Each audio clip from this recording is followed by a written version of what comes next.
Hey, Heather, welcome to Profit is a Choice. Hi, Michelle. How are you? I'm doing great. Thank you. How about you? I am really good too today. Thank you. Awesome. Well, we are excited to have you here, and I am super excited for the listeners to learn about what you have to offer, but also to understand your journey. I think that it's really interesting to hear where other people have been, what their struggles have been, and how it led them, in some ways to where they are today. So what I'd love for you to do is tell us a little bit about the business that you have today, and then we're going to talk about how you got here. Yeah, sure. Okay, so the business that I have today, and really, primarily why I'm excited to be a part of this podcast to tell people about it, is called Designer Inc. And it is a private online marketplace for the interior design industry, basically for the trade only. It's filled with hundreds of thousands of products from over 1,000 manufacturers, and they're predominantly trade only manufacturers. So what we're trying to create really is a true to the trade marketplace to sort of highlight and promote and make easier the process of purchasing trade-only furniture in the hopes that we can bolster this industry and strengthen the ability for these manufacturers to reach designers. Perfect. Because, that is, and we'll talk about in a minute, the struggles that designers have to find manufacturers and to find product. Tell me a little bit about what prompted you to create Designer Inc. Yeah, so I actually am not a designer. I've been in early stage startups, tech startups in the Silicon Valley, quote unquote area of Northern California. And I left my last job. I was at Google, and I wanted to decorate my home. It was the first time I had been able to purchase a home of my own. And so this time I really wanted to make it my own. And I realized that really hiring an interior designer, a true professional, was going to be cost prohibitive for me. So I built, and this is a long story, so I hope everybody enjoys this story. I built an online design firm called New Decor, and it was basically just like a traditional design firm. We had 8 designers. The same designers worked on every design.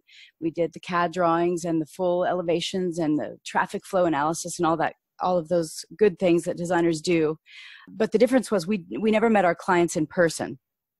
So they would have to send us the dimensions of the room and a drawing, and then we'd make sure all of the dimensions were accurate in our drawings. But in that process, because why I built that online design firm, I was trying to create more affordable professional design. So I was trying to think about, how do I bring some technology into this? One, being online is one thing, but our fees were very, very low.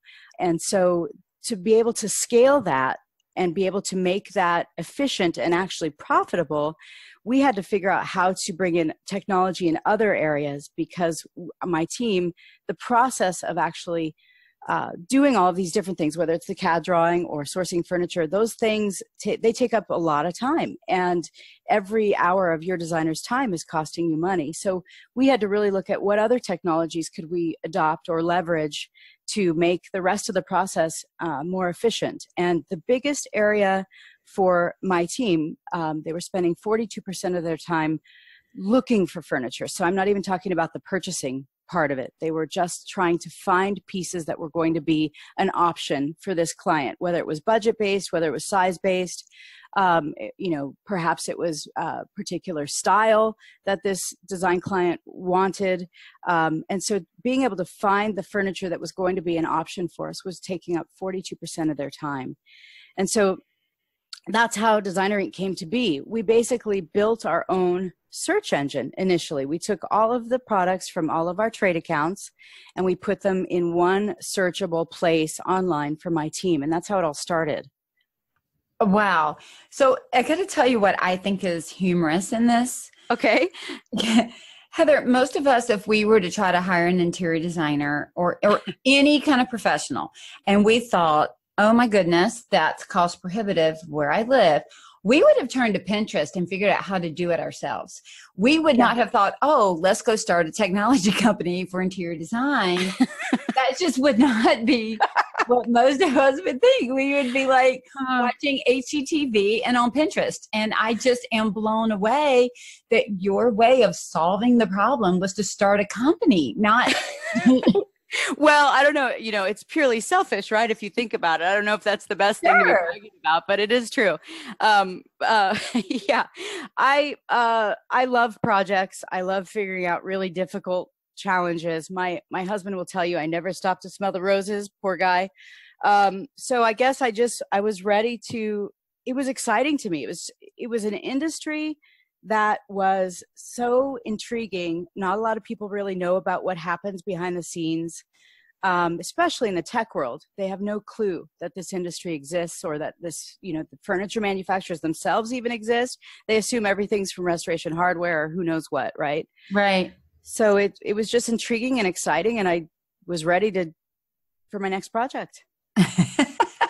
Well, not only did you hopefully get your house designed, but you created a job for yourself in the process. So I did, and it's so pretty, and I love it, and I can't believe it's just my team did an awesome job. Although it took them 2 years to be able to get to my very, very small house because we were so busy. I believe it. Oh my gosh, there's so many things in my head. It's just like it's going in about 5,000 directions. So I'm curious. All right, so you built a design firm where you wanted to leverage technology, bring in the designers. It sounds like it was much more of, I almost would call it e-design, but in some ways not. Right. Not in the current way that most people think of e-design. I'll say that. But there's some big differences. Yeah, exactly. But it was not we're driving out to your house and going in and looking at it, because we know that a lot of that adds to the cost and everything else. So you were trying to find a way to do it, to make it a little more affordable. It's still a luxury product, no matter how we slice and dice it. Right. And then I'm interested, I love that you knew that 42% was spent just sourcing, not even the procurement phase, just the sourcing phase. Right. Yeah. Well, yes, I was talking to someone else about this recently. That was it was certainly an annoying thing to my designers. They found it very annoying that I was asking them to track their time, but they understood what the overall intent was, right? I'm not trying to micromanage these guys. I'm trying to make their lives better.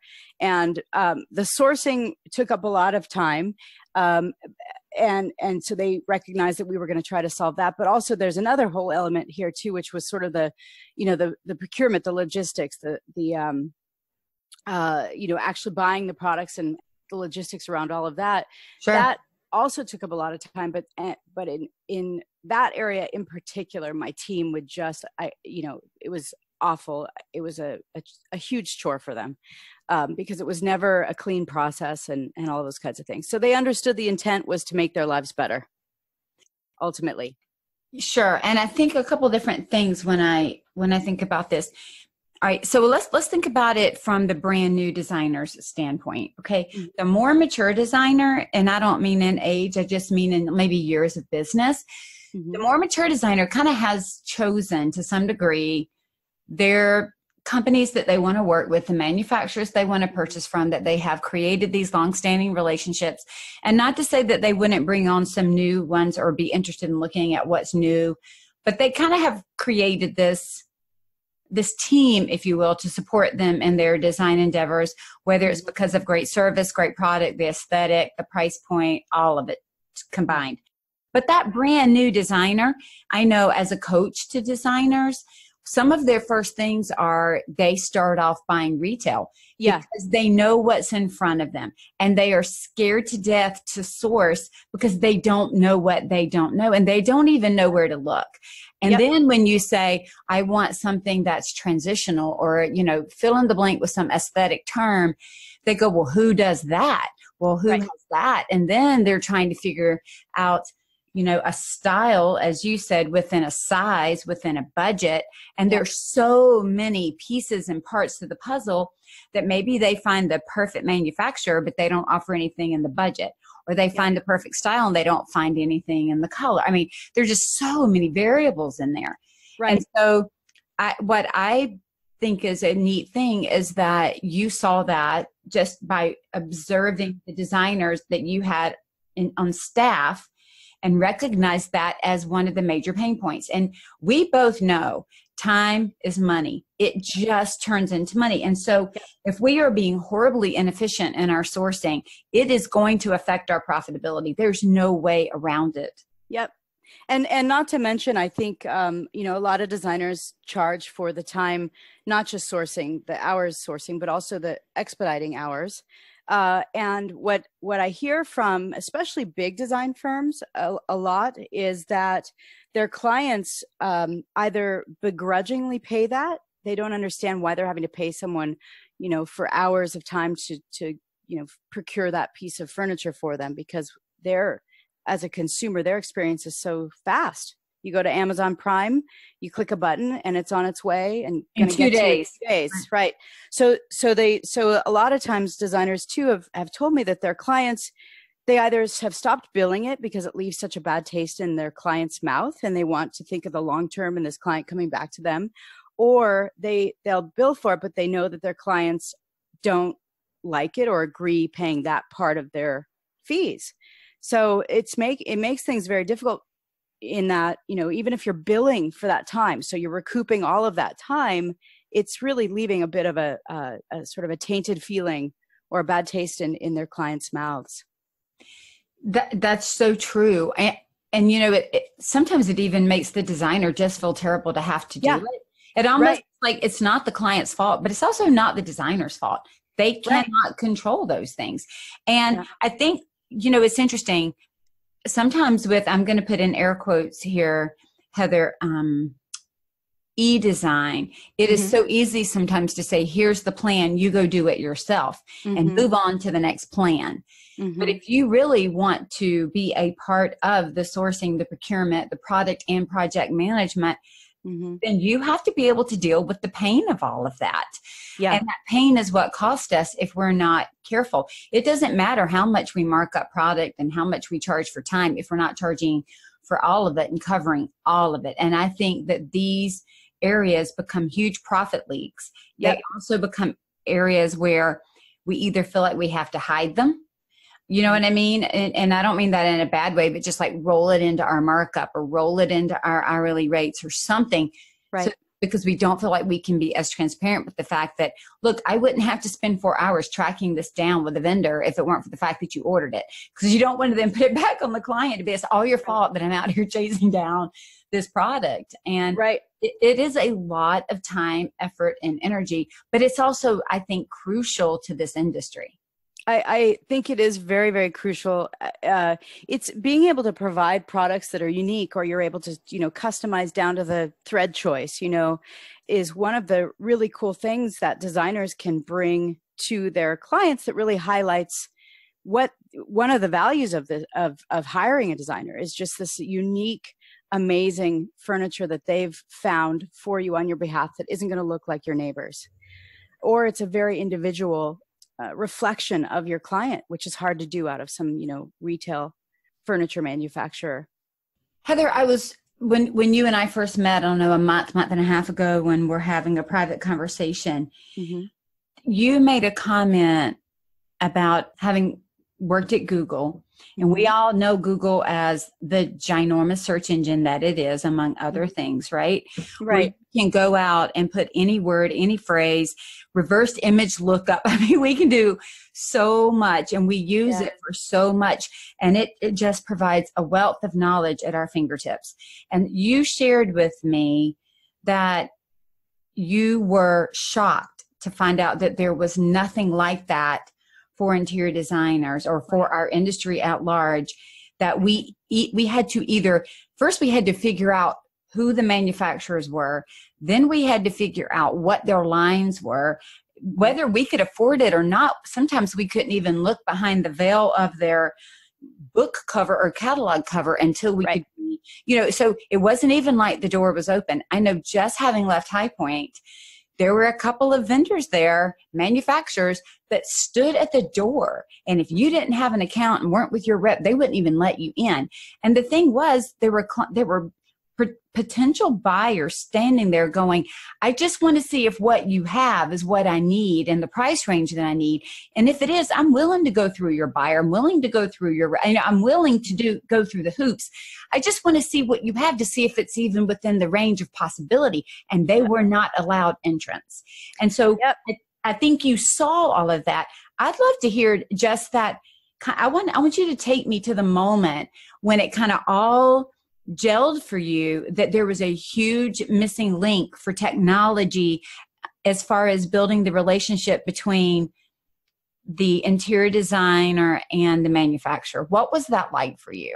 Yeah, sure. So, we built this for ourselves. And of course, we built this because I couldn't find any other resource out there that had something like this, which was first and sort of an aha moment. I couldn't believe this didn't exist, like you mentioned, we talked about. But then, we had 8 designers in-house, our design team, and one of our the designer that headed up the design team was actually a very seasoned, pretty prominent, kind of well-known in the industry designer. His name's Mark Cutler. He's done Steve Carell's house, J-Lo's house, some royalty in Dubai, hotels in LA, New York, et cetera. I mean, he's a big-time designer out of LA and Northern California. So he himself, for his own firm, because he still had his traditional design firm too at the same time, all of the folks that worked for him at his firm started begging to use the tool. And then their extended network of designers that were either, friends or people they'd worked with in the past were asking to use it. And this sort of flood of requests started coming in. And it wasn't even meant to be out there available to more designers than just our team.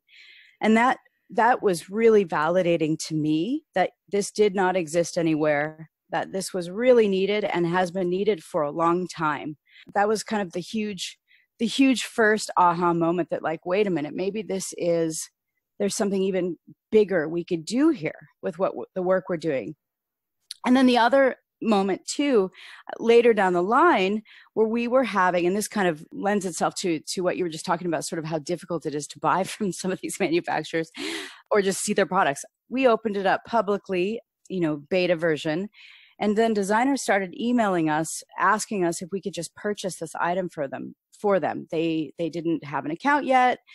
Signing up for an account sometimes can take forever. You never hear from them. Or they couldn't reach the minimum opening order that was required. And so along those same lines, designers kind of let us know that there's another big need we need to solve here. Because at first it was just a search engine. But the purchasing service came in as a result of designer demand and emailing us and saying, can't you just buy this for me? I'll pay you. Right, don't just show it to me. Yeah, right. Help me get it. Right. So that was sort of the second aha moment, is really like, okay, this is not just a search engine. This needs to be a marketplace. What was the cost to your team to not have something like this? Yeah, I mean, I talked, of course, about the 42% of their time. Time is money. But beyond that, I think just, my other than Mark, my team of designers was pretty young, and they kept saying, like, why can't we just source from retail? This is such a nightmare, Heather. Why are you making us stick to this trade-only model? Look how much time it's taking us. Look how much frustration. Look how many times the manufacturer screwed up, never even shipped the item or never processed the PO, or, it's creating dissatisfaction with our clients that are excited to get their furniture. And so there was certainly a cost there too that I needed to solve in just this kind of, saying we were one thing, we're going to create a beautiful design for you, and being able to back that up by actually getting that beautiful design to them and on time. We had to solve this, not just for the business model and the amount of time they were spending, but to be able to be a firm that did what they said they were going to do and provide an amazing experience to our clients. I think one big piece as well, Heather, and you can tell me if you saw this, but all of that is very client facing, but there's also this company morale. Oh, for sure. Gosh, here we go again. Or I'm getting it to the client and I'm supposed to walk in there. I know so many designers. I mean, probably every designer in the whole history of the world who has ever had a client has had a point to have this happen, where you show up on site, you paste that big smile on your face, and you are sweating, you're exhausted, you're angry, you're frustrated, and you're trying so hard not to let them see it so that you can provide this excellent customer experience, this client experience. And the whole time you're thinking, never again, never again, never again. Yeah, right? Absolutely. I agree. I think the saving grace for us is my team knew that I was working on fixing it. But sure, while they had to put up with things the way that they were without any tools or any help with the expediting side, it was certainly, I had a couple of folks in tears a couple of times. It's just, it's a deflating process. No matter how much you micromanage that manufacturer, try really hard to make sure you're going to get that to your client the way you say it's going to be. It's deflating because despite your best efforts, there's just such a broken system out there, depending on the manufacturer, that it can be really, really disappointing. I think sometimes we often forget that as designers, we're the middlemen. We truly are in the middle, and we're being squeezed from both sides. And so there's this tension between trying to not push too hard on the manufacturer, but hard enough to get what we need, push back on the client, but also be, kind and accommodating.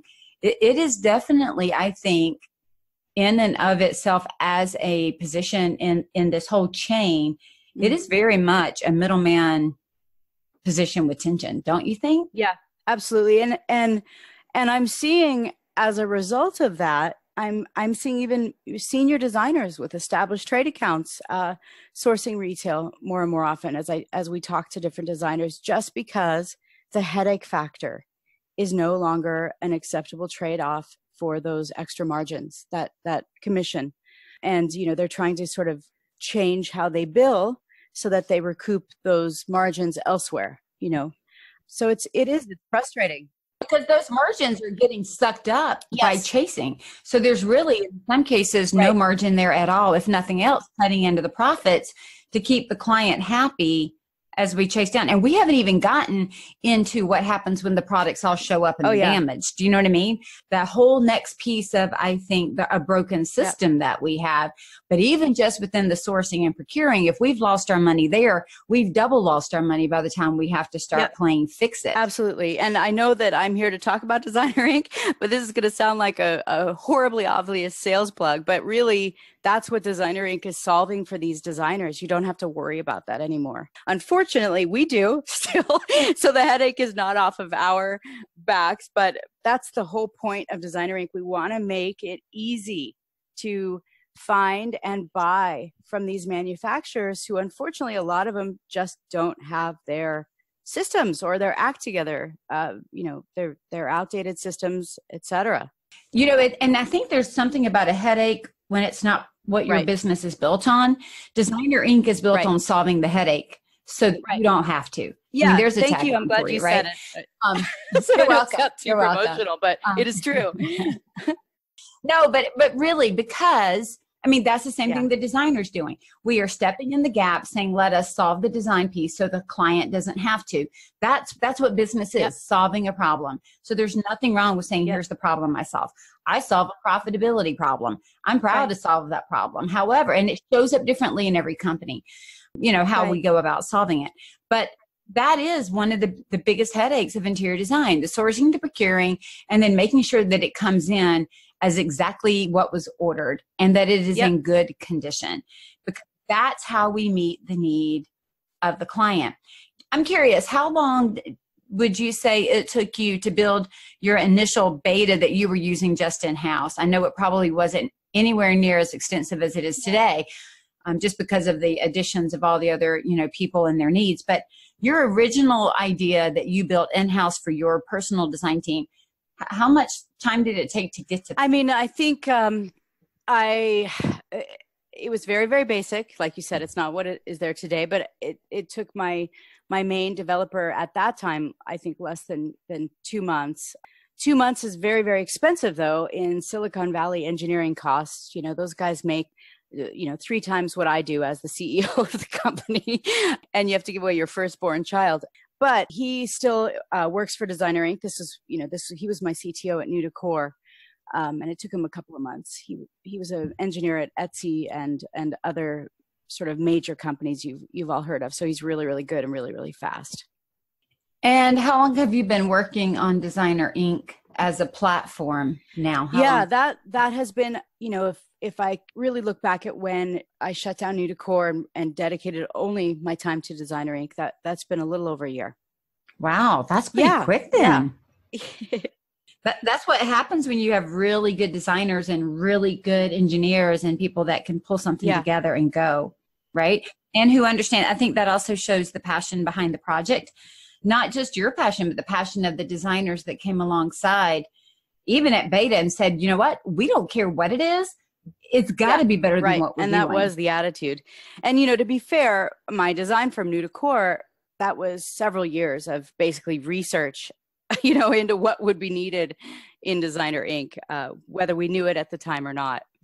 So I'm curious, this wasn't on the pre-list of questions, the list of questions that I sent you in advance, but I'm just curious if you have an idea of why do you think a lot of these manufacturers have not solved some of these problems? Why do you think that technology has been so behind, even just on the search engine side for this industry? So I think that manufacturers and designers have a symbiotic relationship, right?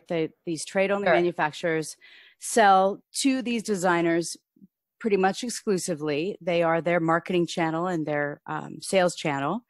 And designers are loyal to them for the most part because they stay exclusive to them. They're not selling to consumers at the same time, which we all know creates another whole nother hassle for a designer and price shopping and all those things. And so that symbiotic relationship, I think, has made it so that designers have just sort of put up with things the way they were because they existed just for them, and they didn't want to really ruffle feathers, and it's a good system, right? But as technology on the consumer side has made things so incredibly easy for designers in their own life, and they're used to being able to quickly procure something or quickly look something up or always know the status, or communications on shipping is really reliable. Things like that. I think the contrast between their personal lives and their business lives now is just becoming too different from each other, too far from each other. But I think historically, the reason it's been this long and why it's taken so long for these manufacturers to modernize their systems and is because they didn't really have to. They weren't pushed to by the consumer market, and designers would just kind of put up with it for a very long time. I am in agreement with that. And I do think, with the online buying of retail, or even some of the trade only that will now source with retail, right? Yeah. There are, I know, quite a few of my designers, and in the design industry, the conversations, a lot of them check. And if you can go out to Amazon and Wayfair and some of those places and buy product, they will not source from them. Yep. Just because it is becoming, it's not cost effective. And then they're fighting with their client over a price, and then they're not getting any cut of it, but they're supposed to solve the problem when it's damaged. So I do know that, that channel of being so open to the end consumer is definitely driving this industry to shift. We all know that. We can watch it there. And there are so many different systems coming out to try to help solve that problem. Yeah. In a multitude of ways, not even in the same way. So, okay, so now what I want to do is I want you to tell us a little bit about how does Designer Inc. work? Sure. The first thing, how much does it cost? How does it work? What does it do? Sure. So it's free. It's free for designers to use, and it's also free for manufacturers to be on the platform. One quick thing I want to mention is, we have such a vast selection of manufacturers because we don't limit the manufacturers that join our platform to whether we can earn a commission or not. So just to kind of give you guys an understanding, or maybe I'll draw a parallel. So if you think about Google search, when you use Google search, you probably wouldn't find it very useful if all of the results came back they were only from paid advertisers, right? It wouldn't really be a very useful search engine to you. And so it's the same with Designer Inc. We want this to be a comprehensive, good, healthy set of product, whether we earn a commission or have the ability to earn a commission or not. And so just just to kind of give you an idea, we've got a vast selection of product ranging from, pretty much any of the brands that you can think of at the really upper end luxury showrooms, all the way down to sort of value price lines and everything in between. So when you go on Designer Inc., first, of course, you register. We need to verify that you're a designer. So we do ask for a reseller number. And once that's verified, and we can touch on a little bit too there about that process if you don't know what to do or don't have one. Once you're verified, though, when you log in, you're brought to a page that basically is a library of products, and you can sort by category. You can search by keyword. You can dimension, price point, color, even style. So we provide all of these filters to help you be able to find what you're looking for across, thousands of manufacturers. And when you drill down to what you need, 1,000 manufacturers might sound like way too much. Oh, I'm just going to be overwhelmed. I'm never going to be able to find anything. But if you're actually, drilling down into the category and the price level or the size, you'll find that there's, a very manageable amount of results for you. And you have, maybe a nice set of 20 or so different items that you can look through and see if they're an option for you. So that's kind of the search mechanism. And there's lots of cool things that you can do in there, like save that search, or if there's favorite manufacturers that you only want to search through, you can save those only. So you don't have to always reselect those selections every time. But from there too, there's lots of other cool workflow extension items. So for example, if you have a project in mind that you're searching for, you can save products that you think might be an option for your client to a folder. And then from that folder, you can click, it could be full of hundreds of items. You could click Get Quote, one button, and that will send all, several hundred, however many items you've saved, to my purchasing team, and they will get to work on getting all of the quote information for you. So it'll include designer net. We don't charge anything more than a designer would pay, if they were to go to the manufacturer directly or the showroom. We bring back also the lead time, the expected lead time on that, and then also the exact shipping cost to you. And we try to get that to you within a couple of hours, even if there's hundreds and hundreds of items. So we've built some really smart systems to try to do this stuff quickly. There's lots of other things we want to do to be even faster, but we've already got some great systems in place. So that's kind of the searching and quoting part of it.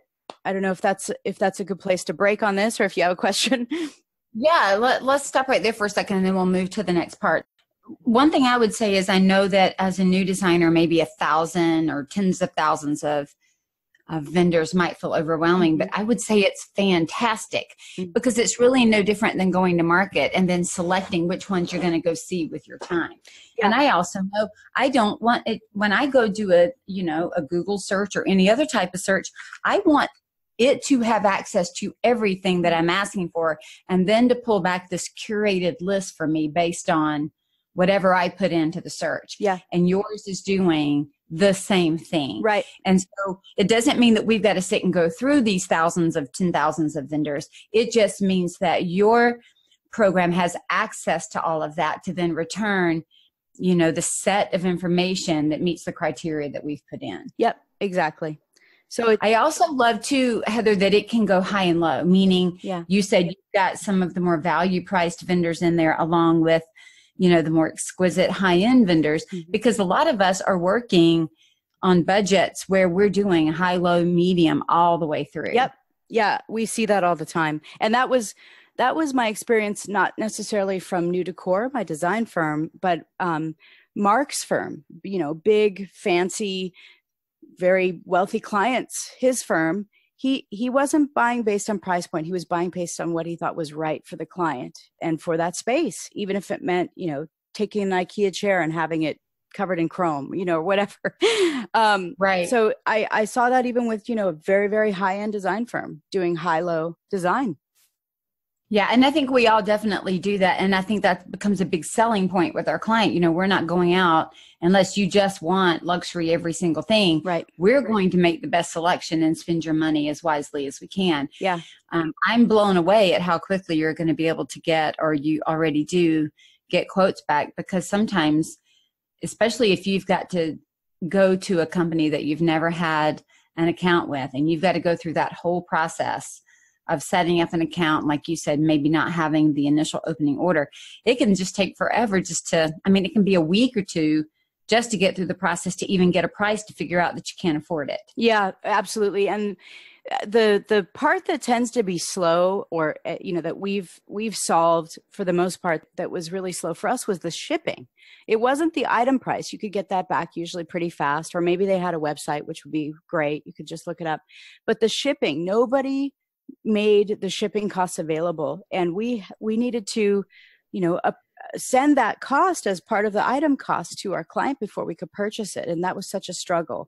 And we've solved that. We get that back to you right away. Also, we don't wait for the formal quotes from the manufacturer, which the formal quotes themselves can take a week sometimes or more.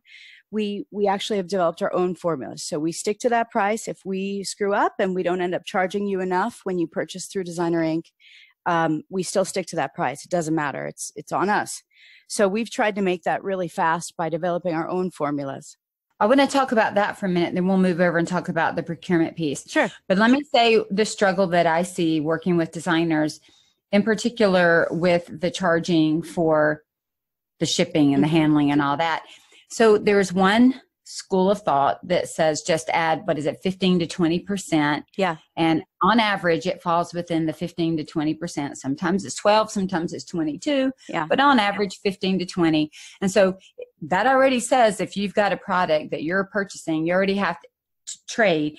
The first 20% just goes to shipping and handling, doesn't go to you, right? Which means the next 20% or 30% or whatever it is you add to it then becomes money that comes into your company. Hopefully, if there are no hiccups or the shipping doesn't run over for you to have as gross profit to then manage. Yeah.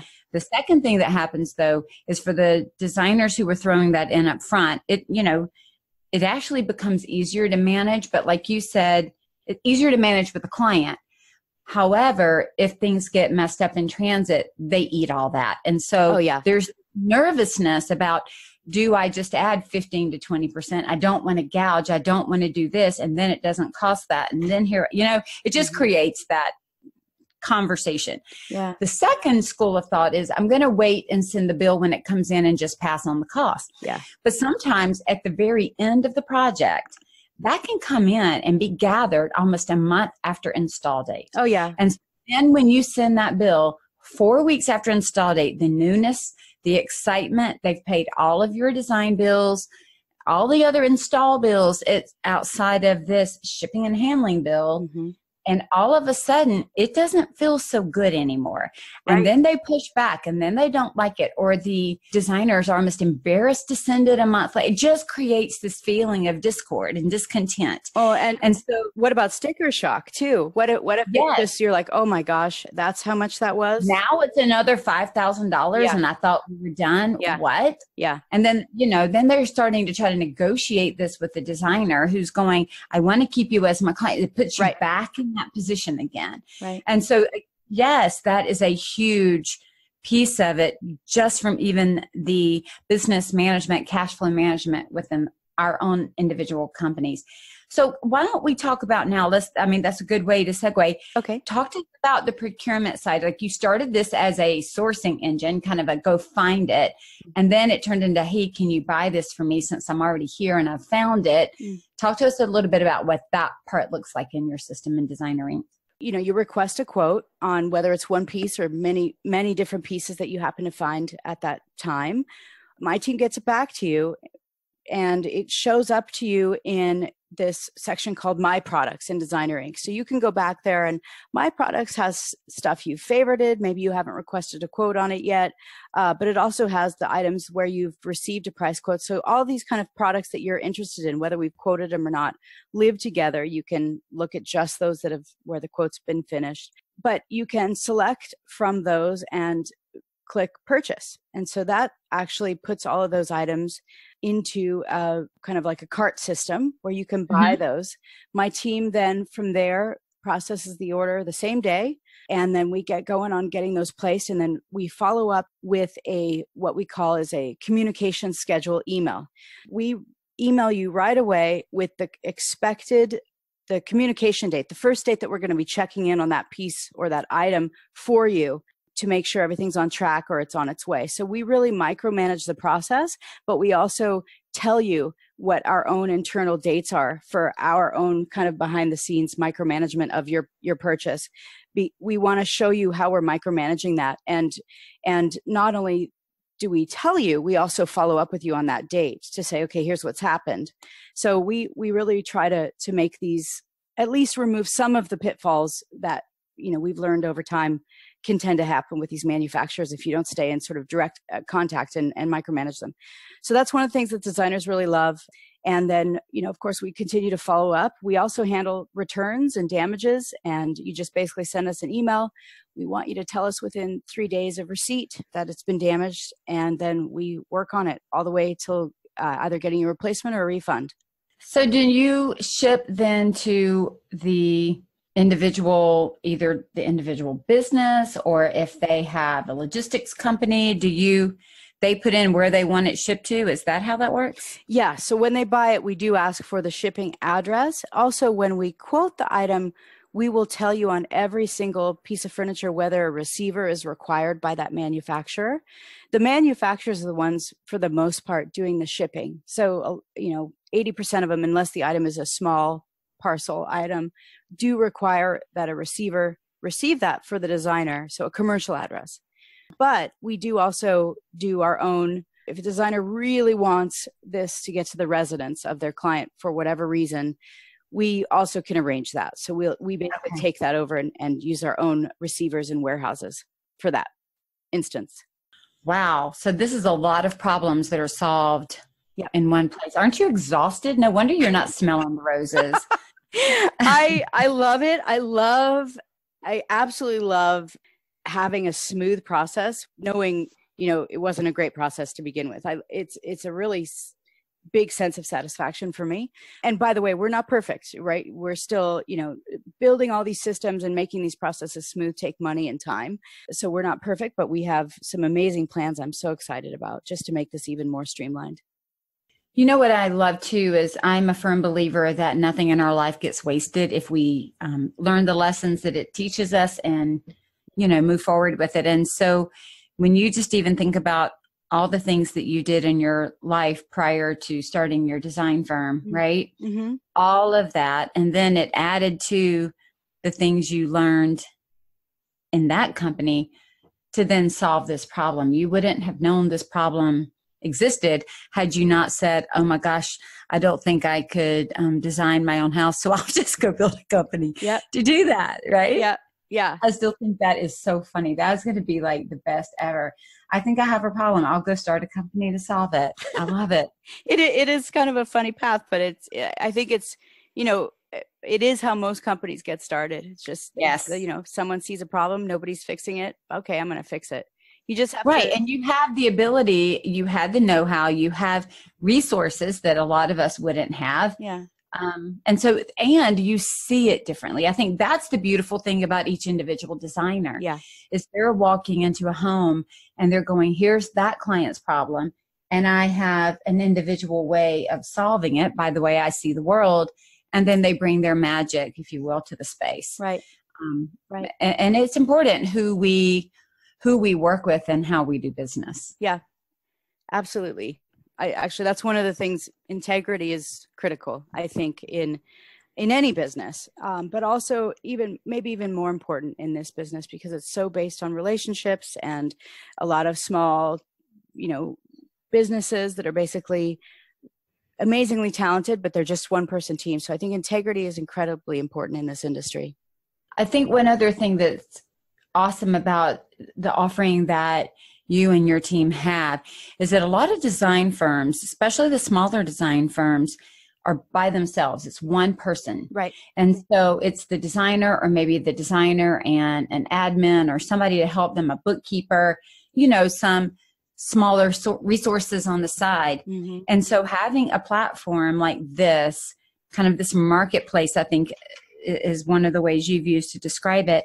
It actually opens up their ability to do more work and not to hire another person to go chase down all the things that you do. So if we're looking at profitability in their company, this can solve a lot of the problem without costing them more money.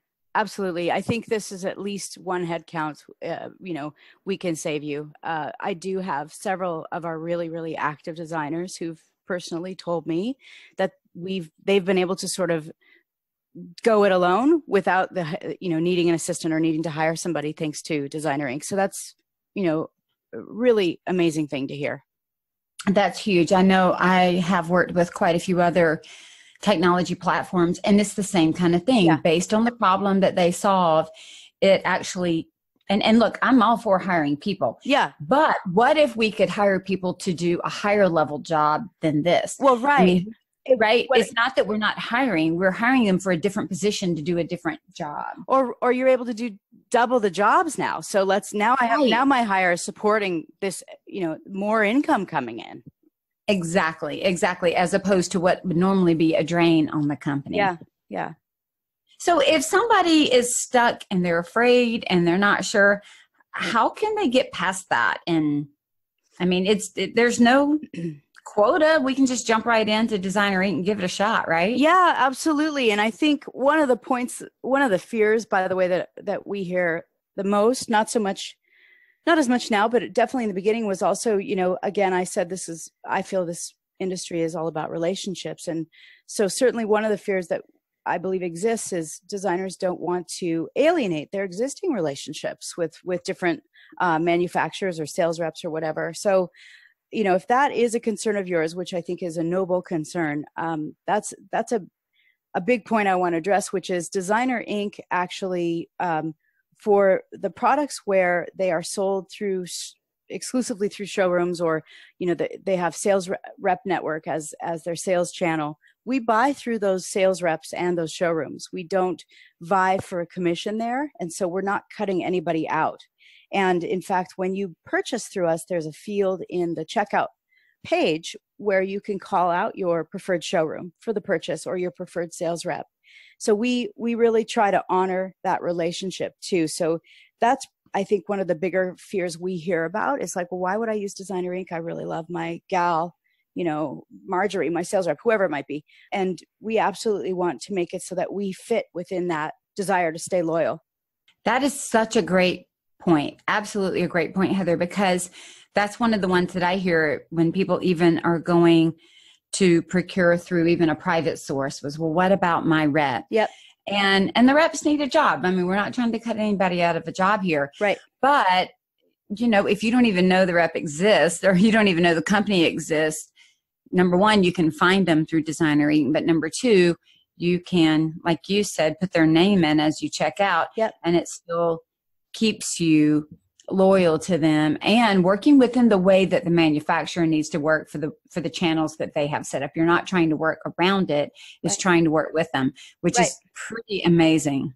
I think that's the only way that we can come in, and instead of just sort of trying to disrupt or change this industry to make it fit out Designer Inc.'s, where Designer Inc. wants to be in this world, we're absolutely approaching this completely differently. We're trying to come in and collaborate with everybody, strengthen the industry the way that it is now, and be a part of it. Even if it means that we're being a part of an industry that is going to change over time, that's fine. But what we want to do is strengthen what's here, what's now, and hopefully bring some cool things to the table that makes everybody's lives better.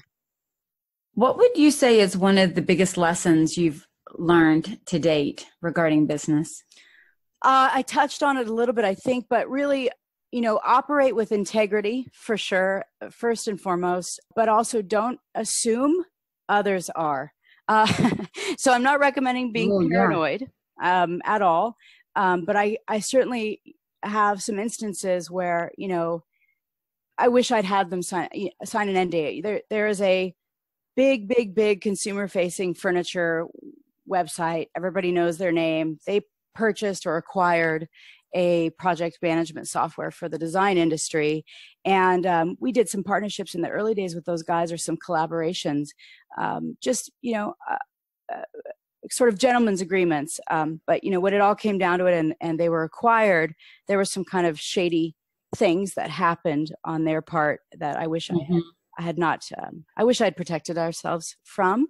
But so, operate with integrity, stay true to that, but also don't expect that everyone else is also operating with integrity. So put in some things, sort of like fences around neighbors. It's not going to keep anybody out necessarily, but it's setting guidelines.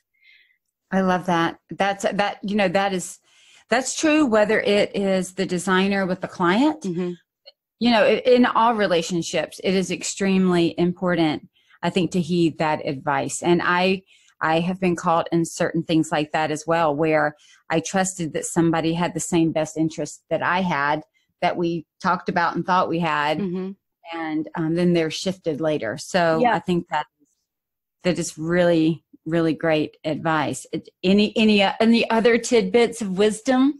Well, I would certainly take a profit first approach in everything that you do for your business.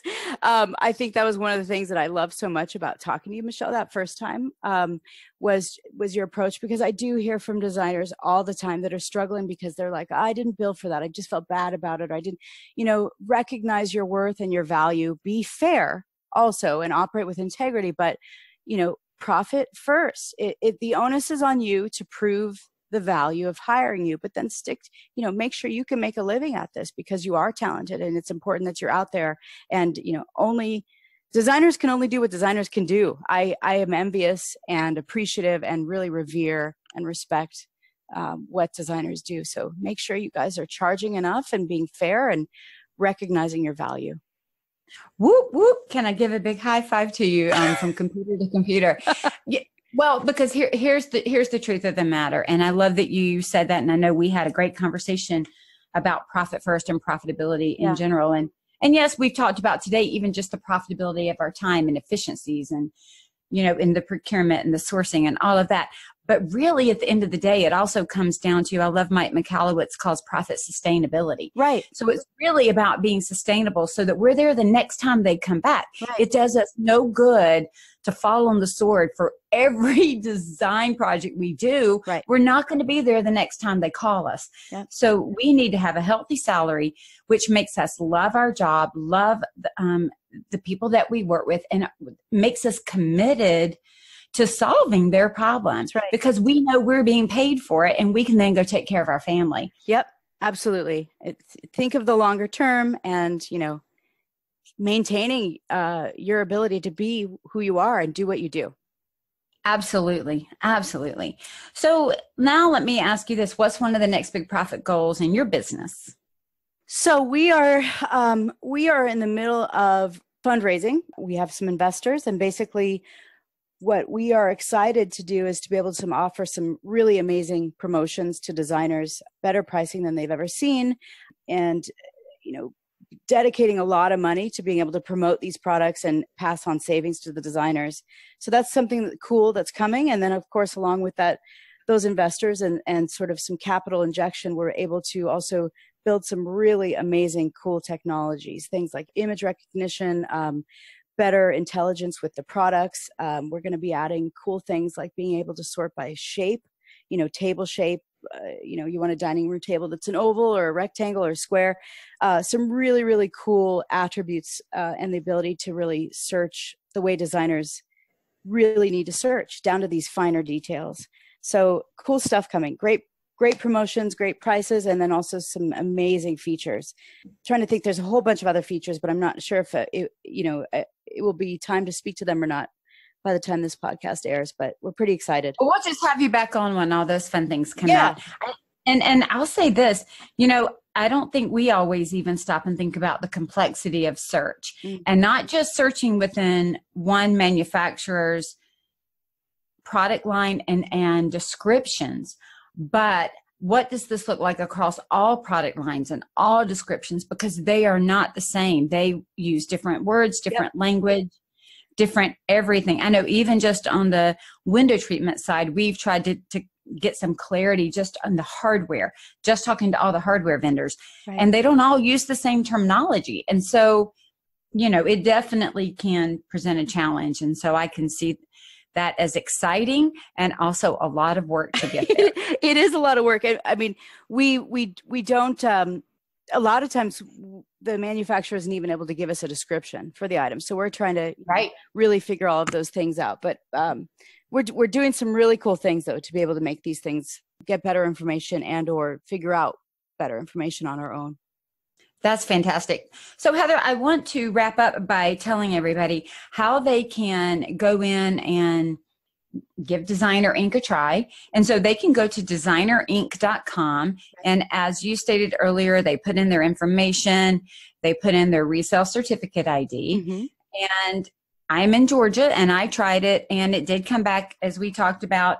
I know you're working through some things with Georgia right now. And it just said, hey, you're in tentatively, but we need you to send us your resale ID so we can look at it. And so I don't want anybody to freak out if that happens. Just send it in. It's not a big deal. Yeah. Just like we would to any other vendor that asked for it. Right, exactly. I mean, we ask for a reseller number, but there are some states where we can't look that up online. And so you might get an email saying, hey, we couldn't, look this up online. Can you take a picture of your license or send us an email of the copy, whatever it is, whatever is easier. We just need to sort of see something to back up that number because we can't do it on the website for that state. Exactly. Yeah. Right. And so the email is very clear. And once you get it and you get validated, then you can go in, you can try it out. And Heather, I want to support you in this and just say, look, just try out one thing, choose one small thing, move it into the basket, and then even try going through the procurement service. Try to order it and just see what the process is like. I know even when I was looking at recommending Kate Grunke of Kate the Socialite, I went and hired her to build my website. I thought, I'm going to go do that so that when I've worked with you personally, then I can recommend you. Yeah. I went out and signed up for Designer Inc. I thought, I want to see what this is before I have you on the podcast and we talk about it. Right. And so I think that's important. And a lot of our designers, I know they do that. They go hire a subcontractor and have them do something small in their own home before they send them out on the job. And so I just want to say we can do the same thing here with Designer Inc. Just choose a small thing, order it, go through the process, and see what that feels like to you. I think our minds are going to be blown at the fact that we can do a search that is so big and so wide, where in the past we're sitting in a physical resource center pulling book after book after book off a shelf, or going to 15 individual website accounts and digging through their 14 books for all of their different styles to try to find what we want. I mean, the time there, it almost makes me cringe as a profitability coach. It just makes me cringe. Yeah, we estimate 3 out of every 5 days are spent for a designer or the workforce in their firm doing this kind of stuff. And yes, thank you so much for saying so, Michelle, because really give our purchasing service a try. Buy one little small item, see how it goes, because I think you will be blown away. And there's a lot of stuff you can't see until that happens. I think the other thing I just want to point out before we wrap up too is if we're not using something like this, or we haven't cultivated a huge vendor list of our own, it actually makes us very limited in our operation because we tend to go back to the same 1 or 2 vendors over and over. We can't go broader and wider because of the cost to the company. Right. And so I think not only is this great for a first timer, but I think this is great for those that have been in business for a long time, even as you said, Mark, that have these huge businesses, because it opens us up to a buying opportunity for a company that maybe we would have only ordered one thing or that had never shown up on our radar. And it's still faster than if we'd had to sit down and go over to a design center and figure it out on our own. Absolutely. I've heard of a couple of examples. I know we're probably running out of time, but where, prominent designer, big time clients, one of the couples got divorced and the ex-wife came back to them wanting to do her little new place. There's split money, it's a divorce, and he couldn't take them on because of her budget, but he spoke to how this could actually make it so maybe he could take on those clients whose socioeconomic status had changed. So that was also kind of a cool story. Oh, that's a really great thing, because then you're still making your money. It's just taking you a lot less time. Right. So then you can move on to the next job and wrap it up faster. Exactly. And not spend your time on all the busy work and the legwork of running back and forth. That's right. And not turning down a former client just because their, situation had changed. Exactly. Heather, thank you so much. I think we have hit it enough to know that everybody can find you at designerinc.com. And I will also put any other links in the show notes that they need. But I just want to thank you for your time. I want to thank you for coming in and not being able to get your house designed at the very beginning, which led you to this. Like, I'm so thankful that that was such a stinky process for you. Yeah. Like, who says that on a podcast? But seriously, if you hadn't felt the pain that we all feel, you wouldn't have wanted to solve the problem. Yeah, it's true. It's funny, but true. So there you go. You could say I was on a podcast and she said she was so glad that my house did not get designed early on because it highlighted every problem in our industry. Yeah. And I think it's because, like you said, we've all just learned to live with it. That's right. And you thought, I don't have to live with it, and I have the resources to change it, even with just knowing people. So yeah. I appreciate and I'm thankful for the whole industry for you being willing to take it on. So there you go. Thank you so much, Michelle. I loved doing this podcast. It was great. Thanks, Heather. We'll talk soon. Okay. Bye. Bye.